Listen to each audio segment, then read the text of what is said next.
Yo, what's going on guys? My name is Alexandru Don and today we're gonna talk about the rig that I built for my Blackmagic Pocket Cinema 4K. So a lot of you saw the video that I posted on Instagram a couple of days ago and really asked me a lot of questions about every piece that's on the rig. So I said it's easier for me to do a YouTube video and talking about each and every item that I have on the camera since it was such a hot topic. So to begin with, I have the camera right here. I have a lens on it. It's just for display. I'm not gonna use this lens on my rig. You can use it.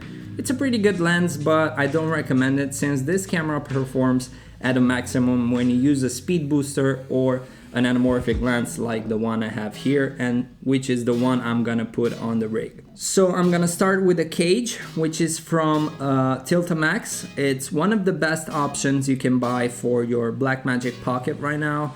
It's built like a tank, it's super sturdy, and it has this really awesome design. It looks like it's unfinished or something like that, and I really love it, and I really think it looks pretty cool. So to mount this, when you buy this cage, it's not gonna look like this, obviously. When you're gonna buy it, you're gonna have to build a cage by your own. It has a pretty interesting mounting system, but since I have used it already on my camera, I'm gonna leave it like this, and I'm gonna just mount it on it, and I'm gonna show you how easy it is to mount.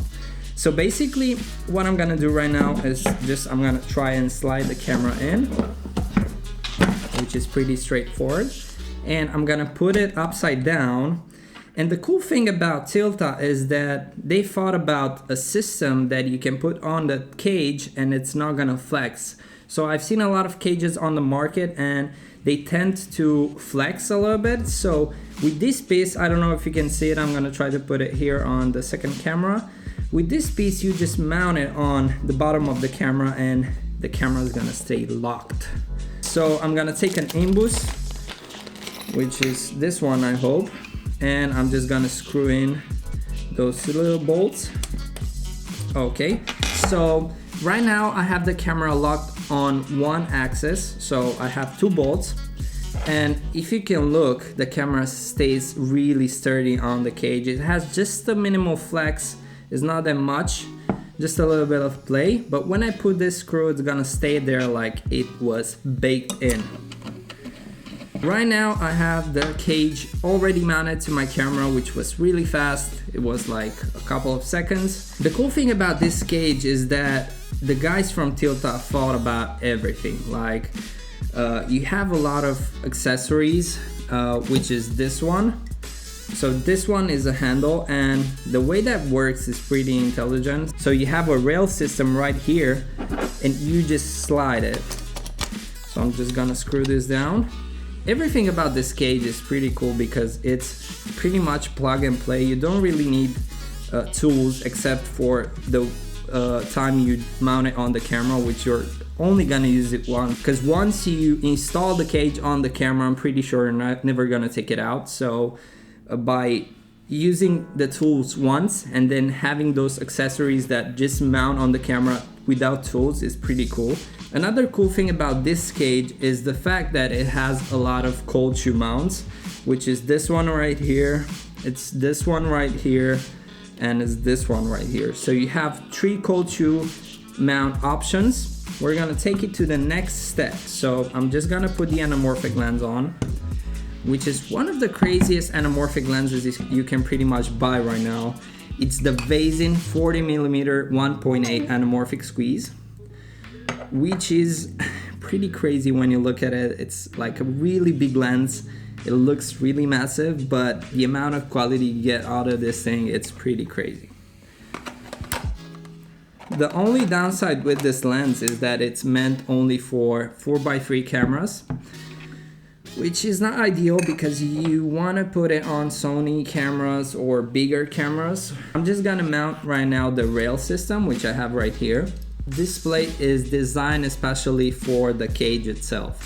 So it has a pretty interesting mechanism where you just slide it and it goes in, bam, and that's it. It does a click, and then you have here a knob that you just slide, and you just have yourself a pretty cool rail system which mounts in seconds, like in 1 second. So we're gonna go to the next step, and that is the side handle with the battery module. So this right thing, guys, is one of the things that really got me excited when I looked at this Tilta cage. For example, shooting with the Blackmagic Pocket Cinema 4K was a really pain in the ass because the batteries were going really fast. So I was changing one Canon LP batteries once at 20 minutes, which is like not ideal at all. So I was like looking into alternatives to power the camera through different battery accessories. And the cool thing about this accessory is that it has more function than a handle with a battery power pack. This handle works with Sony MP batteries. You just take them out. You can put pretty much any Sony MP battery that has this type of connection. It's pretty simple. You just slide the battery in. It has here a lock mechanism which stops the battery from falling down, and it has this interesting mounting solution which is pretty smart. So basically, again, you don't need tools. Those things just approach each other and they tighten on the cage itself. You can power up your camera with it, but you can also power up your follow focus motor with it, and you can control it with this knob. Okay, so now the rig starts to look a little bit more complex. It's definitely more good looking. It actually starts looking like a professional camera. And now I'm gonna put a cable on, which is an improvised cable that I done. It's basically this end of the cable is the charger for the camera, and I cut it and I did like some sort of sorcery and it works. I heard now that Tilta, when they sell the cage, you have the option to buy the cable for the pocket itself, which is pretty good. Another cool thing about this rig is that you have here on the side a little bit of space for your portable SSD. So Tilta gives you a little bit of sun hood, and it's actually pretty good to have because the screen on the Pocket 4K is pretty miserable. Once the sun gets in front of your screen, you're not gonna see anything on the screen, which is not cool and not ideal. So you gotta have some sun hood on this screen. So this is, again, pretty simple to use. It's toolless. You just mount it in. And the cool thing about it is that here on the top you have another place where you can put your SSD, so you can have more memory with you, not having to like change it from here to here. You just have one here and one here, and you just take the cable and put it onto the next one. Now I'm gonna go to the next step, which is actually mounting the monitor. The monitor that I use is a small HD 702 Bright. It withstood a lot of bad conditions like rain, dust, snow and everything, and it still works. It's a little bit scratched, but it's one of the best monitors if you want color accuracy. To mount the monitor on the camera, really easy and really fast. I have an accessory from Small Rig.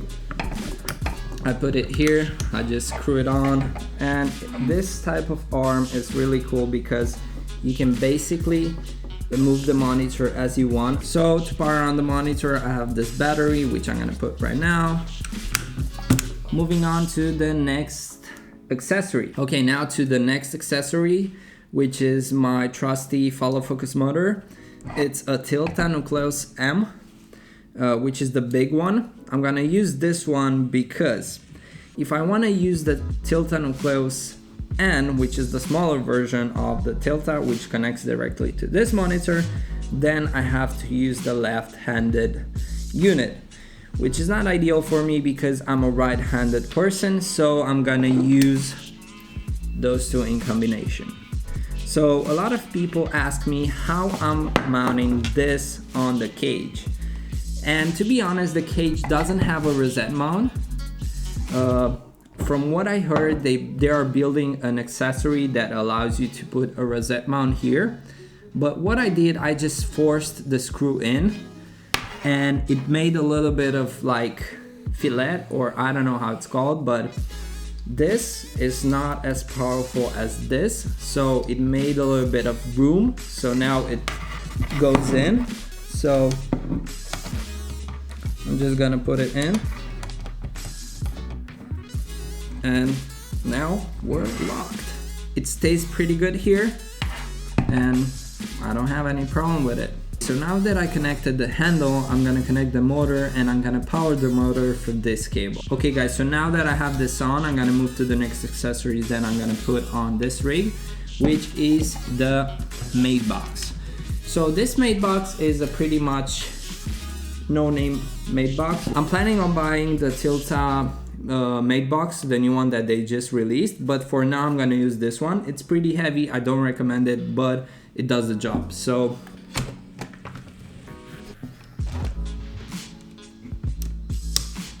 okay, I have this mounted on. You can clearly see now that the rig looks pretty huge. This one right here, right now, looks like a proper cinema camera.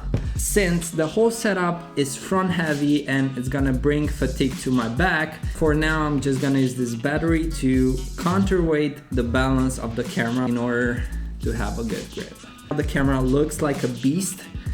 It has all the accessories on it, except one more, meaning talent and precision and practice. You cannot have that with gear. You just have to practice. You just have to do a lot of stuff to get good at it. This is just something that it appears that we're good at, but it's nothing if you don't know how to use it or if you don't know how to master your craft. The thing is, I really love the state of it. I really love how it looks. It makes me feel confident when I'm on set and when I'm going to shoots. Everyone is saying, oh my god, this camera looks like a beast. How expensive is this camera? A lot of people say, oh my god, this camera is a cinema camera, we're gonna have amazing results. So from my experience and from what I've done so far, the camera that you have and the way you go on set is really important because clients see that. Let me just cut the crap and tell you two things, which I know it's gonna sound like weird because a lot of people say it's not important, the gear is not important, it's important the way you work and your creativity and your mind and all that, which I agree, and it's really important. But another important part of what we do is we have to have a strong marketing background. We have to have a strong voice out there to make us different, because there are tons of filmmakers, there are tons of people that do this, so you have to stand out. And by doing those stuff, building your camera to look really badass and really big and making your client think that you invest your money a lot to become better, and you come up on set with a bunch of gadgets and bunch of cool stuff. Clients see that and clients appreciate that, and makes you stand out from the crowd. Imagine if I'm going on set with the camera that I started with the small lens, the small body, nobody will take me serious even if I'm the best filmmaker in the world. But instantly when I come with this, everyone will be more appreciative of you, or not even appreciated, but they will kind of respect you more for the gear you have, which is stupid, I know. I don't encourage this, but this is the way it works. It's like pulling out at a club with a Ferrari or pulling out at a club with a, I don't know, Fiat Panda or anything like that. So it's all about appearances. Apparently nowadays we live in a world which people pay a lot for appearances, which is not good, I understand, but we have to do it in order to survive in this business. So if you want to be successful, you have to build a rig like this. No, I'm joking, but you have to take into consideration that a rig like this might get you bigger jobs. For example, I posted this on Instagram, I got tons of likes and views and people saying this rig is crazy. It means a product like this or a build like this generates attention.